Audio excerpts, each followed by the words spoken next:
December 24th. The first reading comes from 2 Samuel 7.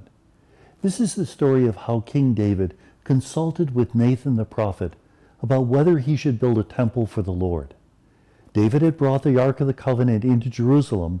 He had built a tent, because remember earlier, the Ark of the Covenant had always been kept in the tent of sanctuary, and people would come and pilgrimage to see that tent. But David said, I have a palace built of cedar wood, cedar being very expensive. How can I ask the Lord to reside in a tent?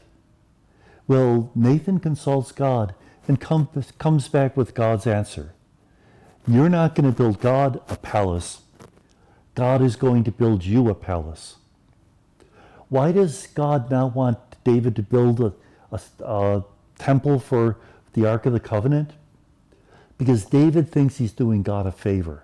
He thinks he is so mighty that God would be grateful to him for this. The arrogance that God will not accept. So instead of accepting the temple, God will give David a temple, a dynasty. Up to this time, kings were like the judges. They were called charismatically. A son did not succeed after his father. But from now on, the kings of Judah will be in the line of David. Something, of course, we see greatly fulfilled in the birth of Jesus. The gospel is from John 1, and this is called the Canticle of Zechariah. Like the Canticle of Mary that we heard in these days, this is a song that probably pre-existed and that Luke incorporated to say well the sentiments that Zechariah would have felt. We don't know exactly who wrote it.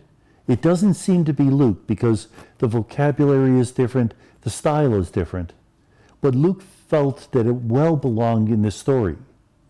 Yesterday we heard about how John the Baptist was born, and Zechariah insisted that his name be John. And because he obeyed the angel, he was able to speak again. Well, the first words out of his mouth were this hymn of praise. And the hymn of praise especially centers on the idea that God has remembered his covenant. The birth of John, who will be the foreshadowing of the Messiah, is part of the fulfillment of that covenant. The fullness of the fulfillment will be celebrated beginning this evening, Christmas Vigil. And may God bless us.